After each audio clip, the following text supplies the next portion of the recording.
Dios te bendiga, amado hermano. El Salmo 3 fue escrito por el rey David y la Biblia misma, en el título del poema, define el contexto. Cuando huía de delante de Absalón su hijo, el peligro era real y sin temor a exagerar, de muerte. El complot de Absalón para destronarlo y reinar en su lugar había cobrado fuerzas. El ejército de la oposición lo había desalojado de su palacio y ahora andaba por el desierto rodeado de enemigos. Hasta los oídos de David llegaban noticias desalentadoras como: la conspiración es poderosa porque el número de personas que sigue a Absalón aumenta. Uno de tus mejores consejeros, Aitofel, te ha traicionado marchándose con Absalón. Para colmo de males, muchos se burlaban diciendo que no tenía esperanza de ser liberado y que no había para él salvación en Dios. En otras palabras, ni Dios está interesado en salvarte, le decían. Esa afirmación impertinente llevaba la intención de convencerlo de que Dios lo había abandonado. ¿Cuántas preguntas podían surgir en la mente de David? ¿Hacia dónde se habían ido las promesas de la permanencia en el trono? ¿Dónde se encontraban los que se decían amigos y daban palabras de esperanza y palmadas en las espaldas cuando todo iba bien? ¿Dónde se encontraba el pueblo que había dado vivas al rey cuando entró triunfante en Jerusalén? ¿Y Dios? ¿Dónde estaba Dios que permitía que le sucedieran todas estas cosas? Cuando las circunstancias se vuelven contra nosotros, es tentador pensar que Dios también está en contra nuestra. Pero no siempre sucede así, sino que es todo lo contrario. Si a usted le parece que la vida está en contra suya, no culpe a Dios. Búsquelo. Él tiene lo que usted necesita. David, sin lugar a dudas, había perdido el apoyo del pueblo que fue engañado por Absalón, pero no había perdido el apoyo de Dios. La relación de David con Dios no se basaba en experiencias o circunstancias, sino en la convicción de que Dios es fiel. Él mismo, cuando fue hecho prisionero por los filisteos en Gat, escribió: el día que temo, yo en ti confío. Por tanto, no culpaba a Dios por lo malo y se alejaba de él. Al contrario, en todo momento, favorable o desfavorable, le buscaba, porque sabía que en Dios tenía lo que necesitaba. En Dios tenía seguridad. El versículo 3, David declara: mas tú, Jehová, eres escudo alrededor de mí. La imagen del escudo alude a una parte muy importante de la armadura de defensa del guerrero. Representaba protección. Aún en el desierto donde se encontraba, David seguía creyendo que Dios era su protección y amparo. Como rey, David pudo haber confiado en su ejército o en su experiencia militar para derrotar a Absalón, pero en vez de ello, se sujetó al poder de Dios.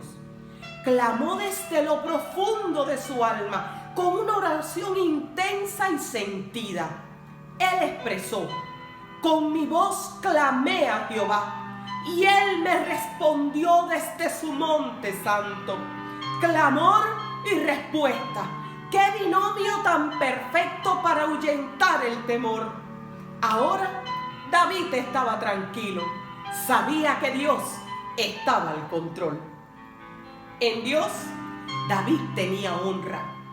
Cuando salió huyendo de Jerusalén, David salió cabizbajo en señal de humillación, dolor y vergüenza.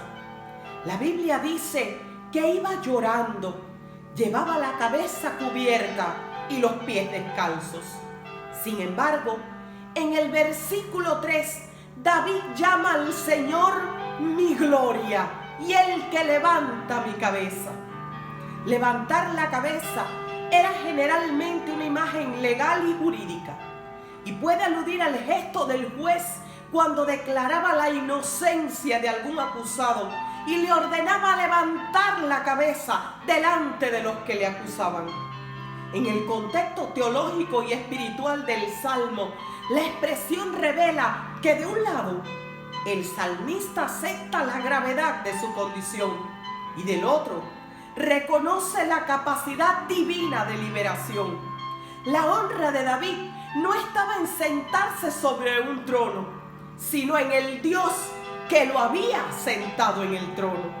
En el Salmo 62:7, David dijo: en Dios está mi salvación y mi gloria.